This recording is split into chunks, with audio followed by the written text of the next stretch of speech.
Eh bien, bonjour Humbert. Bonjour François. Humbert, on est aujourd'hui à Gourgoubès. Gourgoubès, c'est un endroit assez caché dans l'arrière-pays de Montpellier, dans une petite vallée qui s'appelle la vallée de la Buège et qui est même d'ailleurs dans une petite vallée supplémentaire juste derrière. Donc c'est un endroit très protégé, c'est un endroit presque caché et pourtant, je serais tenté de dire que la terre entière est venue à Gourgoubès, et la lune même. Oui. Et je voudrais te demander d'abord une chose, toi qui es un homme d'opéra, qui a été directeur de l'Opéra de Lille, qui a travaillé à l'Opéra de Paris, qui a mis en scène, pourquoi tu es venu à Gourgoubès? Qu'est-ce qui t'a amené ici avec ta famille? Ben, D'abord, lorsque j'ai rencontré Viviane, mon épouse, c'est elle qui avait acquis le domaine de Gourgoubès. Viviane était un grand mannequin qui a travaillé beaucoup aux États-Unis avec Avedon, Irving Penn, Newton. C'était ce qu'on appelait un top modèle, une grande beauté. Et on s'est rencontrés d'une façon assez extraordinaire. Et lorsqu'on s'est rencontrés, on a décidé de vivre ici pour élever les enfants. Et, mais c'était pas un, comment dirais-je, on s'est pas retiré pour vivre comme des babacools dans les Cévennes. Notre idée, c'était de trouver un équilibre, de continuer à œuvrer, mais d'une façon différente. Et donc l'idée, c'était de partager ce lieu avec les gens qu'on aime, c'est-à-dire les artistes, les chercheurs, les créateurs, les scientifiques, les poètes. Et donc est née l'idée de créer ici un centre de recherche et de création. D'accord. Et donc, pour avoir un centre de recherche et de création autour d'un noyau familial, ce qui se comprend, par exemple, aux États-Unis, il y a beaucoup de gens qui vivent hors la ville et qui commutent. Hein, bon. Et on voulait aussi, nous, expérimenter, savoir si on pouvait vivre comme ça en France au milieu, à la fin des années 80. D'accord. Et donc, pour pouvoir œuvrer, il fallait un outil. Ça, c'est un outil d'accueil, puisque c'est un vieux mas donc, qui date du 11e, enfin les parties les plus anciennes. Il y a même un escalier du 9e. C'est un lieu qui a toujours été habité, hein, depuis la préhistoire. C'était le passage Italie-Espagne par la terre. Et le projet, c'est d'y faire aussi un théâtre.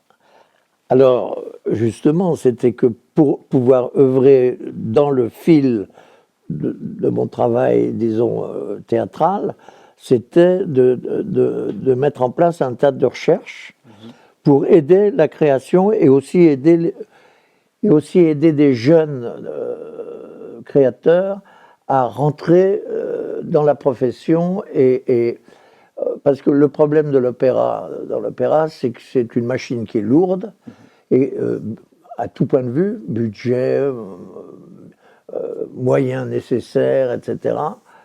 Et donc on a de la difficulté à donner confiance à des jeunes qui n'ont pas encore le métier, si on peut dire. Donc c'est toujours les mêmes qui travaillent. Et donc il n'y a pas de renouveau. Donc l'idée, c'était justement d'ouvrir et en restant dans un théâtre d'esquisse, c'est-à-dire dans la proposition initiale. Après le développement, on verra. Parce que dans l'esquisse, l'œuvre est déjà, le noyau de l'œuvre y est. Ensuite, on voit si c'est une œuvre majeure, une œuvre mineure, une œuvre de chambre, une œuvre, comment elle se développe. Donc c'était ça, et l'autre chose, c'était de travailler avec des musiciens, des compositeurs, des peintres, des artistes, c'est-à-dire ce qui fait le propre de l'opéra, c'est un travail d'équipe. Tout à fait. Et donc là ça c'était donc le projet en profondeur. Oui. Et là, il est arrivé quelque chose de particulier à ce moment-là, c'est que vous êtes posé une question qui a fait que tout d'un coup, quelque chose de nouveau est arrivé. Alors, dans il fallait dans ce construire, projet. il fallait l'outil de ça. Voilà. L'outil, c'est un théâtre. Un petit théâtre de plein air. Ça, c'est pas très compliqué, surtout dans le pays où il y a beaucoup de murs de pierre. pouvez imaginer un théâtre en gradin, mais pour que ce soit un outil où on puisse vraiment travailler, en introduisant la grammaire théâtrale de l'opéra du théâtre, il faut un éclairage. Et on n'avait pas de budget, pas de moyens. Et un éclairage professionnel qui permette, comment dirais-je, une écriture d'images scéniques, c'est très cher. Et on n'avait pas les moyens. Et donc on était bloqué là-dessus. Et au mois d'août 87, je sors la nuit du Mas, et c'est la pleine lune. Et ici, il n'y a pas de pollution lumineuse. Il y a des ciels magnifiques. Et je suis, mais cette lumière est incroyable. On l'a oublié en ville, ce que c'est que la lumière de la pleine lune. Alors, on en rêve pendant les vacances, etc. Mais dans le quotidien, on l'a oublié. Et je dis ça, mais c'est notre lumière. J'appelle Viviane, et on commence à en parler. Je sors des petits miroirs, et je commence on sort un journal du soir, et je commence avec les petits miroirs qui renvoient la lumière de la lune, à lire les textes un petit peu. Alors là, c'est incroyable, bon, on réfléchit, quelque chose naît. Et on crée, et c'est là où je me suis dit, ce qu'il faut, c'est donc, il faut renvoyer la lumière, la multiplier, et je me dis, mais tiens, mais si on prend un miroir à barbe, celui qui nous permet on va prendre des miroirs à barbe. Donc, on a ratissé tous les miroirs à barbe des villages autour, et on a fait le premier petit théâtre de la pleine lune en maquette. Et là, extraordinaire, alors une lune se passe, 28 jours plus tard, on se retrouve en septembre. La prochaine pleine lune de septembre 87, sur cette terrasse, on a ce petit théâtre en maquette, il faut un personnage, donc on sort un personnage,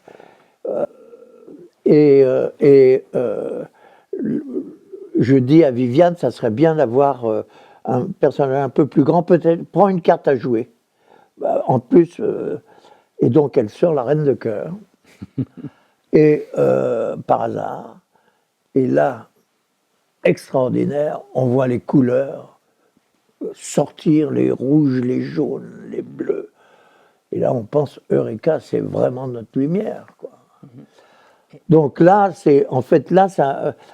et la lumière de la lune à ce moment-là a pris le pas et est devenue la chose qui nous a tirés en avant, quoi. Est-ce que tu peux nous parler justement de cette lumière de la lune, parce que tout d'un coup, d'un homme de théâtre, tu es devenu pratiquement un scientifique. En tout cas, tu as fait un apprentissage scientifique absolument poussé. Et parle-nous un peu de la lumière de la lune par rapport à celle du soleil, justement. Alors, la lumière de la lune, c'est la lumière du soleil, reflétée. Mais elle est quand même un peu différente, parce que la lune ne renvoie pas la totalité du spectre du soleil.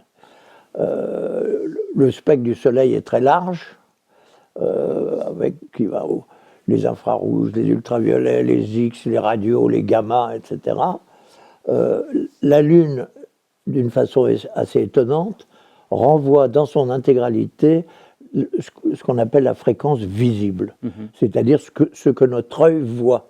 La lune nous donne la nuit ce que notre œil doit voir en couleur, avec pratiquement la même température de couleur. Donc, alors, il y a une question de puissance. La lune, c'est 100 millième du soleil en puissance. Mais dès qu'on multiplie suffisamment la lumière de la lune, les couleurs sortent comme le jour, sous la même température de couleur. C'est magique.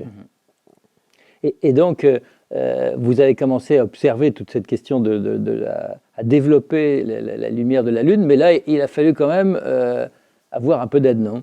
Ah ben oui, c'est-à-dire que moi, je me suis dit, attends, j'avais l'impression d'avoir ouvert un chapitre important, mais je me dis, moi, je suis un mec de théâtre, je suis un clown, un baladin, un saltimbanque. il faut que je m'allie avec une autorité technologique, scientifique. Et immédiatement, je pense à mon ami Peter Rice, avec qui j'avais fait un projet d'ailleurs qui n'avait pas abouti, mais enfin qui avait abouti dans sa conception, mais qui n'avait pas été réalisé, qui était le Wagner Space Opera, où Peter Rice, génial ingénieur de structure, Centre Pompidou, Opéra de Sydney, etc., était dans l'équipe où j'avais réuni Peter, Rolf Lieberman et Philippe Druillet, mon copain Druillet de bande dessinée science-fiction. Et donc on était complices déjà avec Peter. Et Peter était à la tête il avait un bureau à Paris et il était dans une grande entreprise, grande structure d'ingénierie à Londres, Overup. Et donc j'appelle Peter à Londres et je lui parle de ce qu'on vient de voir à la lune de septembre. Qu'est-ce que tu lui dis exactement à Peter? Je lui dis, écoute Peter, je veux faire... j'ai l'intention de construire un théâtre de recherche, de travail, en utilisant la lumière de la Lune. On va l'appeler le théâtre de la pleine Lune. Est-ce que ça t'intéresse? Au téléphone. Il me dit, j'arrive demain matin. Le lendemain matin, je suis allé le chercher à Montpellier et on a dit, OK, we do it together. On le fait ensemble. Et donc, c'est devenu le partenaire privilégié avec d'autres gens autour, hein, dont Maxime Descombins, dont une amie anthropologue, Antoinette, dont enfin, un jazzman, des peintres, des photographes. Donc on a créé déjà comment dirais-je, un groupe de gens qui se sont intéressés à ça. Et donc quelles sont les différentes étapes qui ont amené finalement à pouvoir faire des représentations avec la lumière de la Lune augmentée? Quelles sont les différentes étapes de développement de ce projet? La difficulté, c'était qu'on était hors institution. On l'est toujours d'ailleurs. C'est à la fois une difficulté et un avantage. Un avantage difficile, mais bon. Donc il fallait trouver des financements pour avancer. Alors il y a eu un certain nombre, on a galéré pendant 2-3 ans pour trouver du financement, mais ça intéressait beaucoup de gens.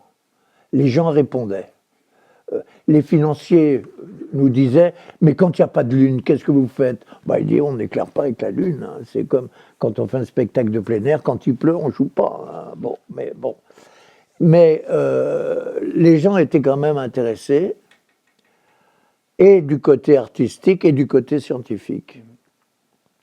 Et j'ai croisé quelqu'un qui nous a beaucoup aidé, qui était Jacques Imbert, qui était le directeur de la DRAC de Montpellier, que je connaissais, et qui était un poète et qui avait tout de suite compris l'intérêt du projet. Et je croise dans son bureau le directeur du four solaire d'Odeillo, dans les Pyrénées. Et on parle comme ça, je parle de la lumière. Il me dit, mais on n'a jamais pointé la Lune. Nous, on travaille avec le Soleil sur bon. Et il me dit, venez. Et je dis, avec plaisir. Et donc, on a fait une manip à Odeillo en décembre 90. Et on a vu ce qu'on avait vu en petit avec les miroirs à barbe, on l'a vu en grand avec le four solaire d'Odeillo, et on a pu filmer à 24 images secondes, premier film en couleur, sans électricité, juste à la lumière de la Lune. Donc le lendemain, on revient à Gourgoubès, j'appelle Peter à Londres, je dis ça marche, on y va, on continue, on pousse, notre utopie peut se réaliser. Et Peter me dit, mais écoute, justement, on me propose de faire un studio d'architecture à l'école de Philadelphie. Pourquoi est-ce qu'on ne proposerait pas le théâtre de la pleine lune? Je dis, banco, on y va et tout. Donc, les choses ont commencé vraiment à se développer. Donc, on est à Philadelphie, on parle du problème, on discute, on travaille dans le train avec Peter, quel genre de lumière et tout. On échange beaucoup, on travaille ensemble. Et je dis à Peter, je vais en parler. Il y a quelqu'un à qui j'ai parlé du projet, c'est Pierre-Henri Anstam, qui était le directeur des opérations exceptionnelles de France 2, de Antenne 2.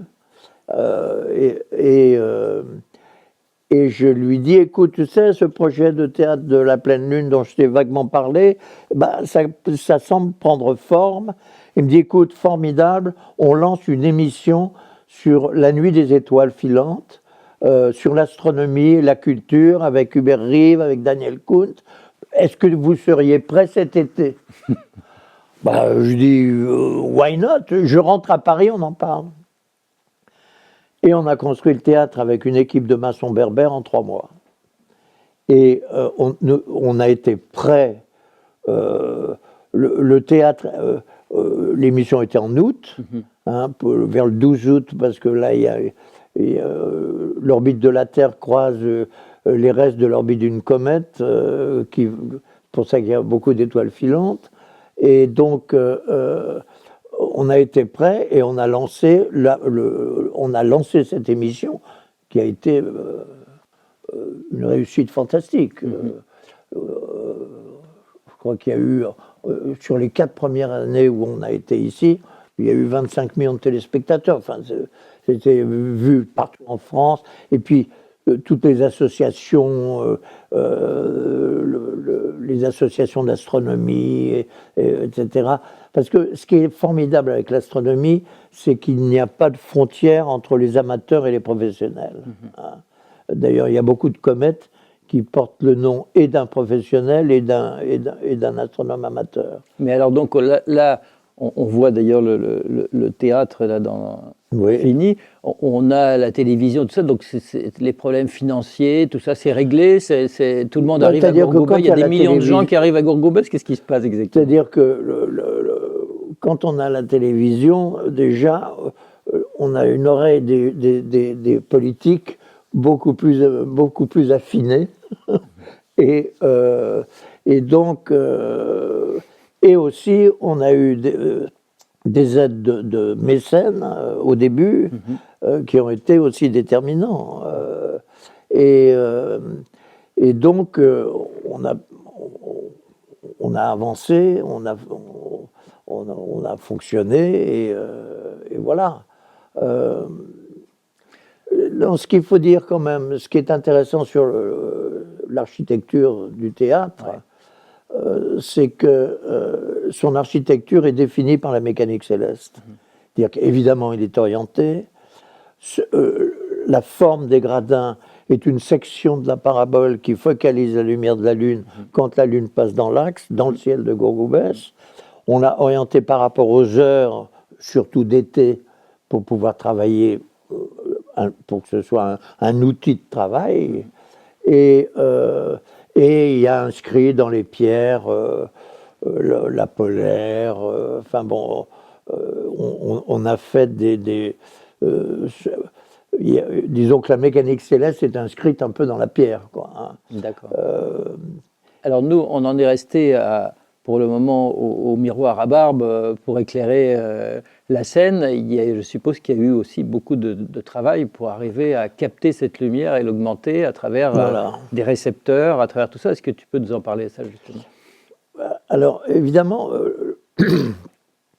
la grande différence, par exemple, un théâtre de la pleine lune, ce n'est pas un four solaire ou un four lunaire. C'est un peu différent. Pourquoi? Parce que, d'abord, la Lune bouge assez vite dans le ciel, et puis les acteurs bougent. Donc, ça veut dire que le foyer bouge tout le temps. Et étant donné la puissance de la Lune qui est beaucoup plus faible que celle du Soleil, évidemment, pour que l'œil réagisse et voit les couleurs et voit les acteurs avec une certaine distance, il faut la multiplier un certain nombre de fois. Et pour la multiplier, qu'est-ce qu'il faut faire? Il faut beaucoup de surface collectante. C'est-à-dire, on a développé des systèmes de collecteurs lunaires. Et dans les systèmes de collecteurs lunaires, plus on a de surface collectante, plus on peut la concentrer, plus on a de la puissance. Alors là, on a commencé à faire face à des problèmes qu'on n'avait pas imaginés. Parce qu'en fait, on a accumulé les obstacles et les erreurs, ce qui nous a permis de trouver les solutions.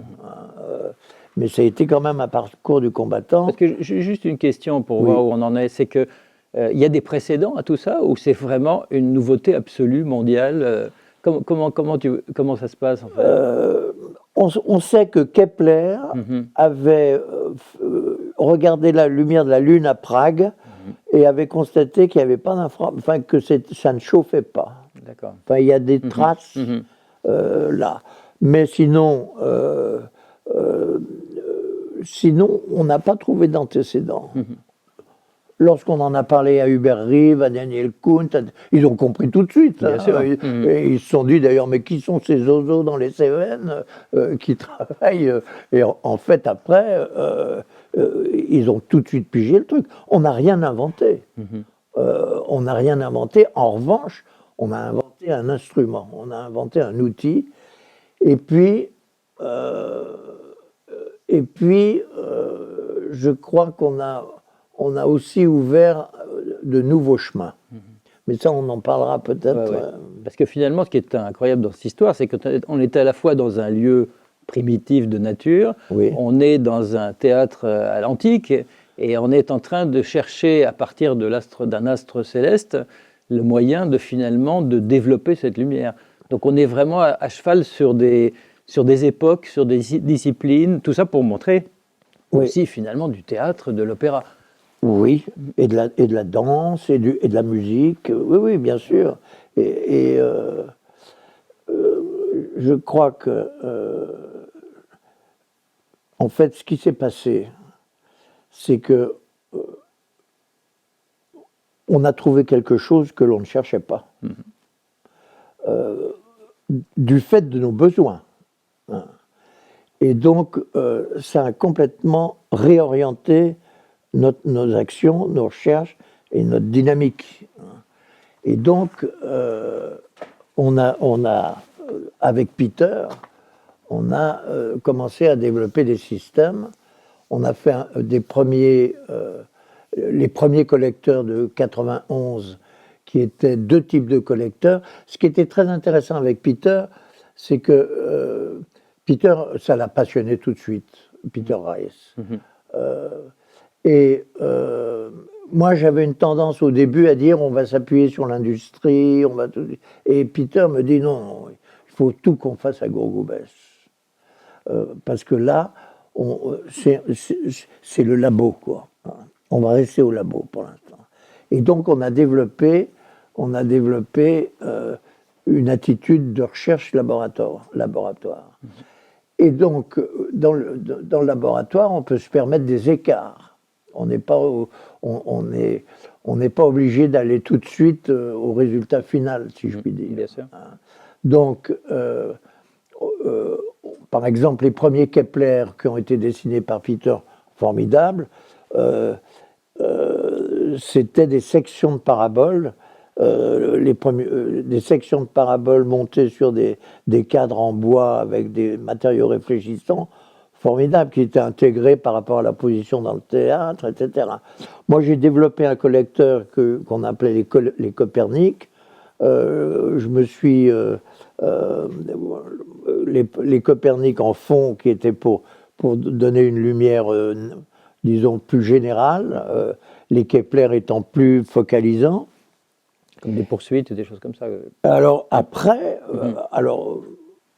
il y a eu les Kepler, les Copernic, les Galilée, après on a eu les Mercury, les poursuites, c'est-à-dire au théâtre, on suit un acteur, donc là c'est très compliqué parce qu'il faut suivre la Lune et suivre l'acteur en même temps, donc on a mis des systèmes, etc. Ensuite, on a développé, on s'est appuyé sur Archimède mettant le feu à la flotte romaine au siège de Syracuse avec les boucliers astiqués renvoyant le soleil. Bon, À MIT, ils ont essayé de refaire le truc, ils ont vu que ça ne marchait pas vraiment. Mais enfin, l'idée est formidable. Et donc, on a développé aussi un Archimède, c'est-à-dire, si vous avez 5000 personnes dans un cirque bien orienté, avec des miroirs pas trop grands, mais tout, qui focalisent, qui renvoient la lumière de la Lune, fantastique. Hein. On fait comment on dit ça, une mob, flash mob. Tout à fait. Et finalement, la seconde année, on a développé avec des étoiles, on est parti sur les grandes étoiles, on a développé des grands collecteurs, très, comment dirais-je, très 11 mètres de haut en 92. Et donc, là, on a augmenté la puissance, mais on a trouvé de nouvelles contraintes aussi. On a aussi augmenté les erreurs. Hein. Donc, ça a été très compliqué. Ensuite, on a redescendu d'échelle sur une troisième génération de collecteurs. Et puis, finalement, bon, il y a quand même eu... on a fait 4 émissions en direct, 4 heures de direct ici, à 20h30. Et la quatrième année, en 94, pour le 25e anniversaire du décollage de la fusée Apollo 11, de la mission Apollo 11, la fusée emportant Armstrong, Aldrin et Michael Collins sur la Lune, Buzz Aldrin est venu au théâtre de la pleine Lune 25 ans exactement au moment après l'anniversaire Donc, on a reçu un des 2 premiers hommes qui a mis le pied sur la Lune à Gourgoubès. Avec Viviane, on a dit, bon, c'est bon, on peut tourner une page de chapitre. Et parce que c'est vrai que aussi, on était dans des difficultés financières compliquées. Ah oui, parce que quand on voit que ce qui est à l'image actuellement, là, on s'aperçoit que c'est aussi un travail de bâtisseur, c'est toute une infrastructure, c'est autant de choses qui ont été produites entièrement, pratiquement, sur place, de manière, dans une famille étendue, je dirais. Exactement, exactement. On avait beaucoup de gens bénévoles, mais on avait aussi c'était sous forme associative, on avait des intermittents du spectacle, on a eu jusqu'à 12-15 personnes qui travaillaient ici.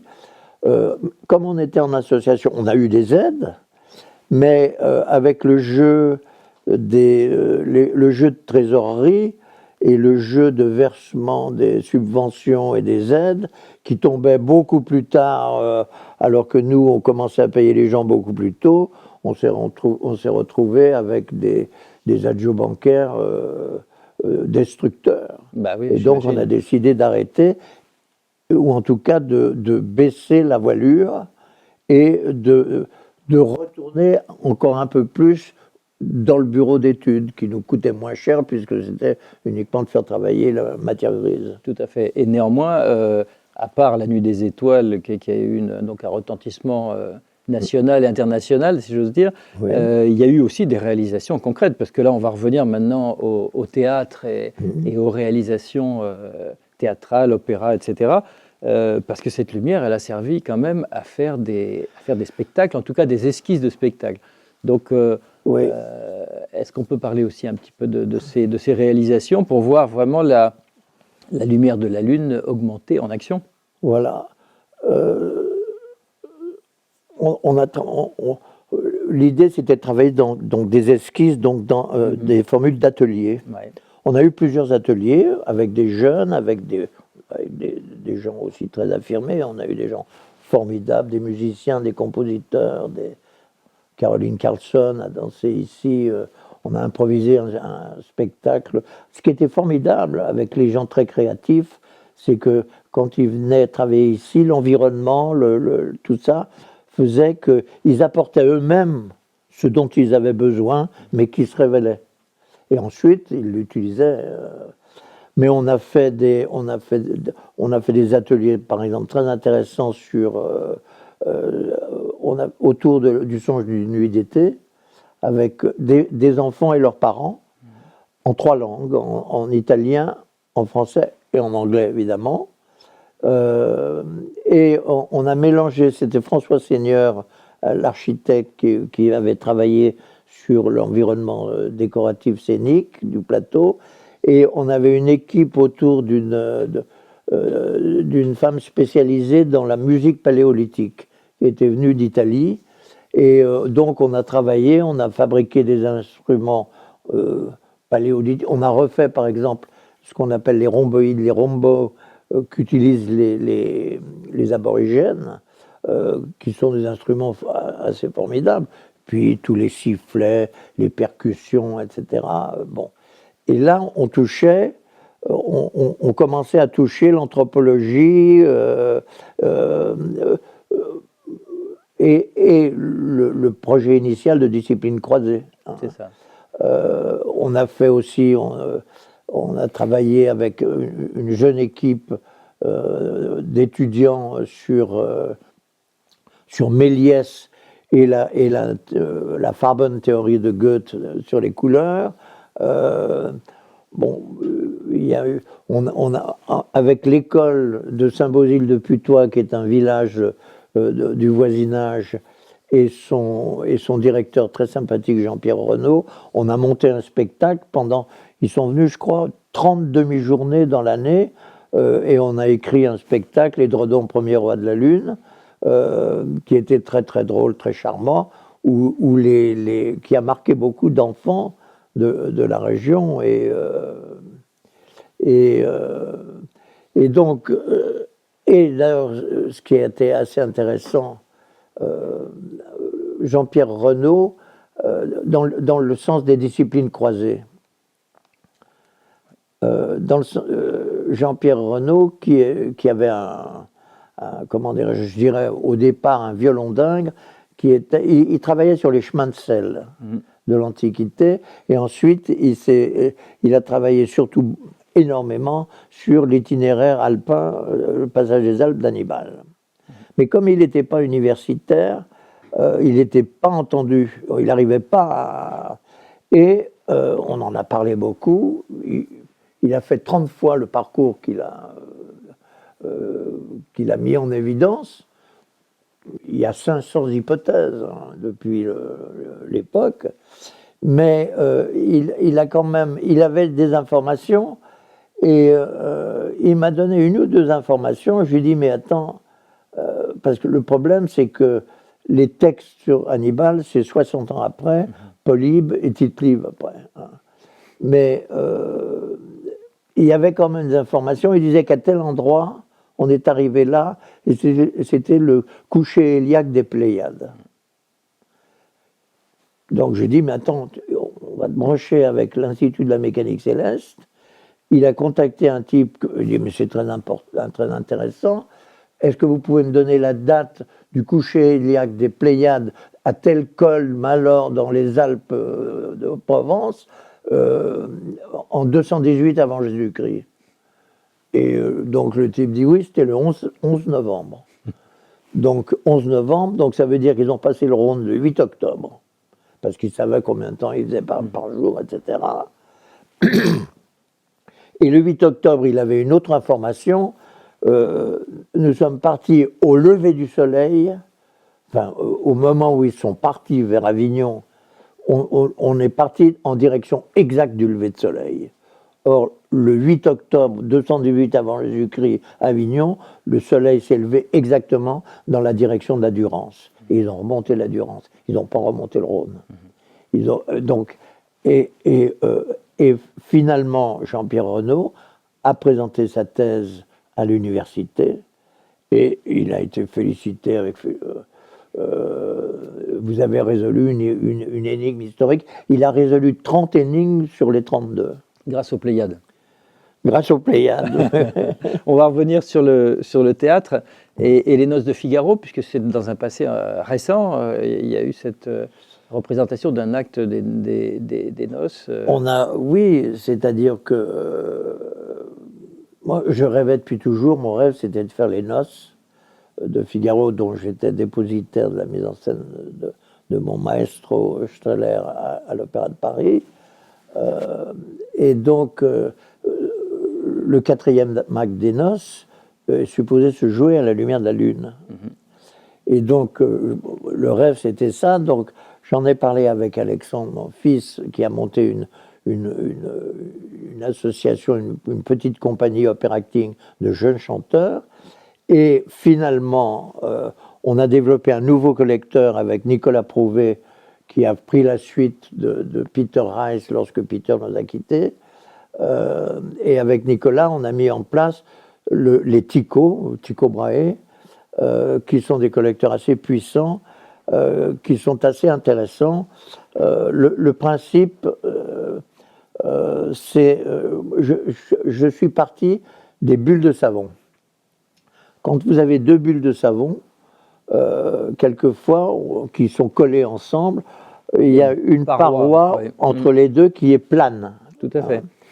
Et donc, je me suis dit, si cette paroi plane était miroitante, et qu'on change la pression entre les deux bulles, ça devrait focaliser. Et c'est ce qui s'est passé. Et donc, on a eu une aide formidable d'une boîte anglo-allemande, Vector Foiltech. C'est eux qui ont fait, par exemple, la piscine olympique de Pékin. Ils ont couvert aussi un village en Cornouailles avec un matériau très intéressant. Et c'est eux qui ont fait la couverture de la gare de Montpellier. Et donc, on a pu monter 2 Tychos. Et avec ces 2 Tychos, on a pu suivre les acteurs avec suffisamment de lumière. Donc, on a réussi en 2013 à monter les Noces de Figaro et voir le 4e acte uniquement éclairé, sans électricité, qu'avec la lumière de la lune. Et ça, c'était magique. La magie continue de fonctionner, quoi. Oui, parce qu'on a parlé beaucoup finalement de la manière d'amener cette lumière de la lune, mais la lune, ça fait partie de notre inconscient collectif, c'est quelque chose, ce n'est pas n'importe quelle lumière, on sait donc, tu l'as dit, c'est une lumière du soleil légèrement atténuée, mais c'est aussi quelque chose qui nous travaille très profondément à l'intérieur de nous. J'allais te demander, donc, j'ai pas vu les Noces de Figaro cette année-là, donc qu'est-ce que ça apporte, finalement, est-ce que la Lune apporte cette lumière, mais est-ce qu'elle apporte aussi tout ce mystère, toute cette histoire de l'humanité qui regarde les choses différemment quand la Lune apparaît dans cette nuit qu'on retrouve chaque jour? Ce qui est assez étonnant, c'est que ça paraît tout à fait simple et naturel et normal. C'est-à-dire, quand on commence à travailler avec la lumière de la Lune et avec la lumière naturelle augmentée, on comprend ce qu'est la lumière. On comprend, on entre dans un nouveau rapport avec la lumière, avec ce que représente. On entre avec un nouveau rapport dans la lumière, dans l'ombre et dans les ténèbres. Et c'est normal. C'est une curiosité, une évidence en même temps. Voilà. Et c'est vrai que nous, notre objectif, c'est pas d'aller dans la Lune, c'est de refaire venir la Lune sur la Terre. Parce que, en fait, c'est le langage universel. La Lune, elle existe dans toutes les mythologies, dans toutes c'est un langage universel, je veux dire. C'est un partage. Société primitive, évoluée, sauf de moins en moins dans l'urbanisation à outrance vers laquelle la planète semble se diriger, où on perd le contact avec le ciel, quelque part. Un théâtre de la pleine lune, c'est un outil pour mesurer la pollution lumineuse.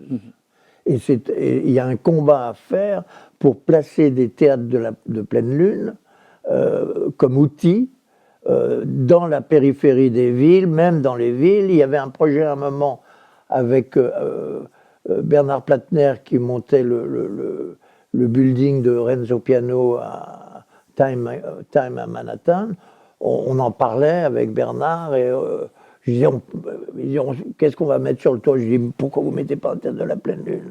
Là-haut sur le toit, vous pouvez l'isoler de la pollution lumineuse oui. Finalement, non, ils ont fait un héliport. Bon, mais je veux dire, il y a des gens et beaucoup d'architectes aujourd'hui qui sont conscients de l'utilisation qu'on peut faire avec la lumière naturelle. Et l'intérêt de travailler avec la lumière de la Lune, c'est qu'on travaille avec peu dans cette civilisation du trop. Donc on est ramené sur des choses essentielles. Gérer le peu. Et donc, mais ça s'applique. On a des contacts, par exemple, avec des architectes indiens, qui font beaucoup d'architecture intégrée avec de la végétation et des choses comme ça. Il y a maintenant dans les villes des gens qui développent de la culture maraîchère en sous-sol. Tout à fait. Bon, ben, il ne faut pas l'éclairer avec l'électricité. Il faut l'éclairer avec de la lumière naturelle augmentée, de la vraie lumière avec... On sait tout. Au niveau de l'optique, on peut le faire, on sait le développer, ça. Ce qui est merveilleux avec la lumière naturelle, c'est quoi? La base. C'est que la source est à l'infini. Le Soleil est à 150 millions de kilomètres, mais enfin bon, on considère qu'il est à l'infini. Ça veut dire quoi? Ça veut dire que les rayons de la lumière sont parallèles. Comme ils sont parallèles, on peut les focaliser. On peut les manier. On peut les transporter. On peut, dans un tuyau comme ça, on peut transporter 10 mètres carrés de lumière collectée. Elle reste parallèle. Puis ensuite, on la rediffuse. Donc, tout ça. Alors, il y a des boîtes qui commencent à développer ça, notamment en Californie. Nous, on l'a dit il y a 15 ans, on nous a ri au nez parce qu'on nous a dit ouais, les mecs, ils ont pris un coup de lune. Qu'est-ce que c'est, quoi? Mais maintenant, on se rend compte, les architectes, beaucoup d'architectes sont très intéressés. On devrait pouvoir développer ici un laboratoire extraordinaire, dont les prémices y sont. Tout à fait. Il y a quelqu'un qui a travaillé avec toi, qui était au comité scientifique, qui a écrit quelque chose de très beau justement sur la lumière de la Lune. Dans les gens qui ont participé et qui ont une importance très très importante qui ont une importance dans le développement du projet, c'est Antoinette Melunier, une amie de longue date qui est anthropologue, qui est spécialiste des civilisations andines. D'ailleurs, on a eu un projet que peut-être on reprendra, qui était The Longest Moon Night, qui était de faire pendant 72 heures 3 fois le tour de la Terre en sélectionnant des sites, notamment au Pérou. Il y a des sites fantastiques, les cônes de Morey, c'est extraordinaire.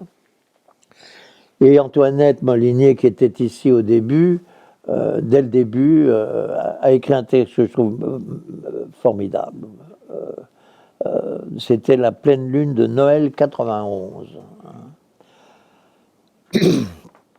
Elle dit « Mais la nuit, lorsque la lune fait au théâtre l'hommage d'être pleine, lorsque sa lumière rebondit sur la pierre comme l'éclair sur l'enclume, la végétation se fixe en figure héraldique, la scène se prolonge jusqu'aux confins des galaxies, tandis que de la fosse émanent des vapeurs mantiques.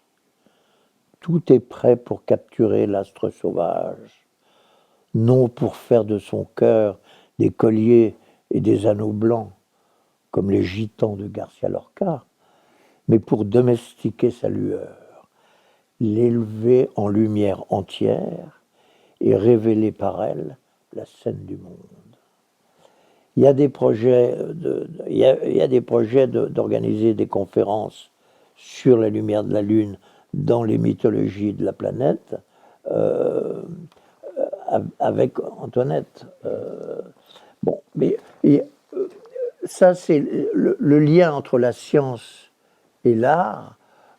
Il y a ce texte merveilleux qui dit tout de Alexis Léger, Saint John Perse, lorsqu'il reçoit le Nobel de littérature en 1960. Son texte, il y a un passage que je vous lis qui éclaire tout. Quand on mesure le drame de la science moderne, découvrant jusque dans l'absolu mathématique ses limites rationnelles, quand on voit en physique deux grandes doctrines maîtresses poser l'une un principe général de relativité, l'autre un principe quantique d'incertitude et d'indéterminisme qui limiterait à jamais l'exactitude même des mesures physiques. Quand on a entendu le plus grand novateur scientifique de ce siècle, initiateur de la cosmologie moderne et répondant de la plus vaste synthèse intellectuelle en termes d'équations, inventer l'intuition au secours de la raison et proclamer que l'imagination est le vrai terrain de germination scientifique, allant même jusqu'à réclamer pour le savant le bénéfice d'une véritable vision artistique, n'est-on pas en droit de tenir l'instrument poétique pour aussi légitime que l'instrument logique? Le chercheur et le poète se retrouvent. Ils se retrouvent dans l'ombre où l'intuition va jouer, c'est-à-dire où on va passer en terra incognita. Et c'est pour ça d'ailleurs, ce qui était formidable avec Peter Rice, mon partenaire, c'est que on a sans cesse traversé les frontières. Lui, il est devenu poète, moi un peu ingénieur lunaire, et on n'a pas été tenant compte de notre savoir-faire. Je veux dire qu'il ne faut pas abandonner son savoir-faire, au contraire, il faut travailler. Mais il ne faut pas être enfermé par son savoir-faire, parce que sinon on n'avance pas, on n'avance plus. Enfin bon. Donc c'est ça qu'on a trouvé, je pense, et surtout par rapport aux problèmes actuels que vit la planète, le retour sur Terre par le regard sur la Lune, le regard vers la Lune, parce que ce qui est intéressant aussi, c'est de voir la Terre depuis la Lune. Il faut qu'on aille faire dans le futur village que les astronomes et les astronautes veulent créer sur la Lune, il faut qu'on fasse un théâtre de la pleine Terre. Parce que ce qu'on appelle, ce que Galiléo avait appelé la lumière cendrée, c'est-à-dire lorsqu'il y a un très très fin croissant de la Lune, mais où la Lune est éclairée par la pleine Terre, il y a de la lumière, parce que la Terre envoie sur la Lune plus que de lumière du Soleil que la Lune renvoie sur la Terre.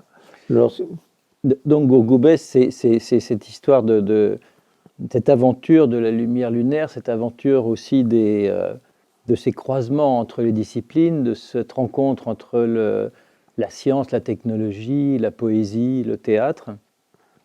Qu'est-ce que c'est aujourd'hui? Comment peut-on prolonger cette aventure? Comment peut-on faire en sorte que ce laboratoire d'inspiration, d'approfondissement des choses, de donner la chance aussi à de jeunes créateurs ou de jeunes artistes de pouvoir avoir un outil qui leur permette de développer leur talent. Et comment peut-on continuer tout ça? Qu'est-ce qu'on peut faire aujourd'hui dans ce domaine? Dans ce domaine Gourgoubès et dans ce domaine d'activité. Il faut qu'on arrive à transférer ça. C'est un domaine privé actuellement, que nous on ne peut plus tenir, et financièrement, et on est obligé de s'en séparer. Bon, ça c'est la réalité financière. Ensuite, la vraie le véritable enjeu, Goro-Goubès peut être un outil exceptionnel, atypique. Et je crois, tous les gens qui ont travaillé ici comment je peux dire, on a écrit avec Robert Altman un scénario de film en 3 semaines. D'habitude, il met 3 mois sur Rossini. Donc dans la journée, on travaillait sur Rossini, et puis le soir, pendant que c'était Andrew Davis, le scénariste de House of Cards, qui tapait les dialogues le soir, et avec Altman, on allait à l'atelier, on plantait des clous sur les premiers petits prototypes de collecteurs lunaires. Bon. En 3 semaines, on a sorti ce scénario. Les gens qui ont travaillé ici, Jacques Imbert a fini les bouquins, on a fait des concerts avec Michel Mar, avec des jazzman, il y a une effervescence créative qui joue. D'abord parce qu'il n'y a pas de pollution sonore, il n'y a pas de pollution lumineuse, et on est au cœur de la France, mais à l'écart. Ça, c'est fantastique. Je crois que le rêve pour nous serait que ce soit un consortium d'universités mondiales qui se réunissent ici pour établir des échanges. Notre idée, c'était d'avoir des binômes, c'est-à-dire des étudiants master et des étudiants commençants et un professeur pour les universités qui viendraient travailler ici architecture, technologie, anthropologie, astronomie, composition, musique, théâtre, chorégraphie. C'est ouvert. Il n'y a pas de... il faut déjà avoir atteint une maîtrise, mais c'est là qu'on échange, pour arriver justement dans ces zones qui sont encore dans l'ombre, mais qui sont nourries. Donc ça serait l'objectif. Sinon, évidemment, cette propriété et Gourgoubès, qui est un lieu magnifique,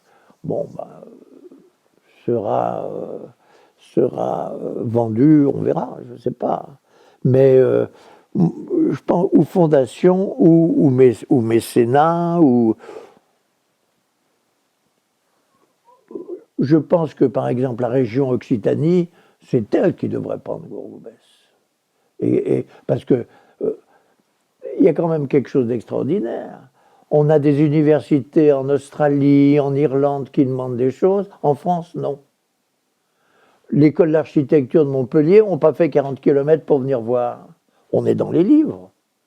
Je veux dire, le bouquin de Peter Rice, il est en japonais, en anglais, en français. Il y a des bouquins en allemand. Il y a des bouquins...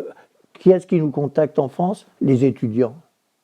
On a une jeune étudiante de Lyon, à l'ENSAT, l'École nationale des sciences appliquées de l'art du théâtre, qui veut faire son mémoire sur un théâtre éclairé par la lune. Les profs ont dit « Mais non, vous rigolez, c'est pas sérieux ». Elle est dans le film, elle va être projetée à Beaubourg, maintenant.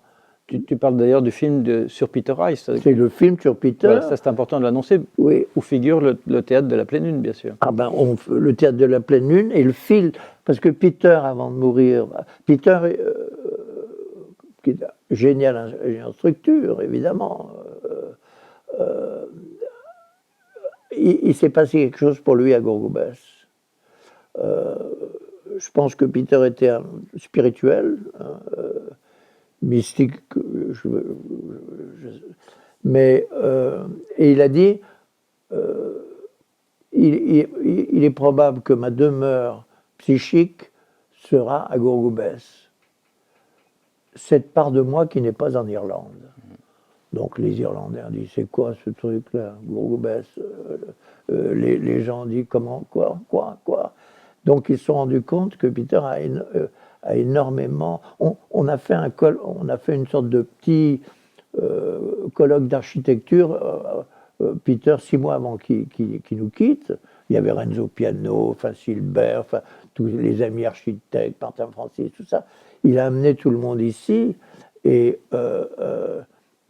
parce qu'il avait senti qu'il se passait des choses très intéressantes quand on s'extrayait de l'agitation globale.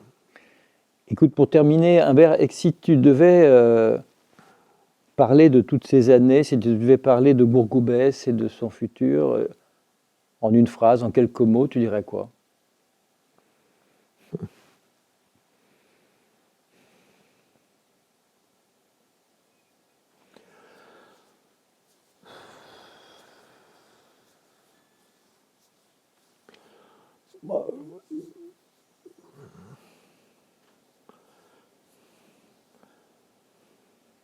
Extrêmement difficile à dire. Je dirais que la dynamique que l'on a